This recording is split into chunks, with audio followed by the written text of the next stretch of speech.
महकमा passport and immigration ने मुल्क भर में कई बरसों से अल्तवा का शिकार ई पासपोर्ट का अजरा शुरू कर दिया। जल्द ही इस्लामाबाद, लाहौर, कराची समेत दीगर इंटरनेशनल एयरपोर्ट्स पर ई गेट या स्मार्ट गेट लगा दिए जाएंगे।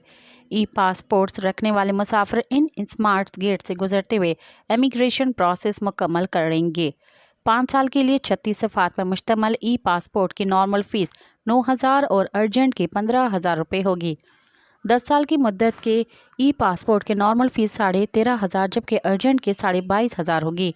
5 साल के लिए 72 सफ़ात के ई पासपोर्ट के नॉर्मल फ़ीस 15,500 और अर्जेंट की फ़ीस 27,000 रुपये होगी। 10 साल के लिए 72 सफ़ात के ई पासपोर्ट फ़ीस 24,750 और अर्जेंट फ़ीस 40,500 रुपये होगी। मज़ीद ख़बरन ऐं तफ़सीलात लाइ विज़िट कयो असांजी वेबसाइट www.awamiNewsHD.com ऐं ॾिसंदा रहो अवामी न्यूज़ HD।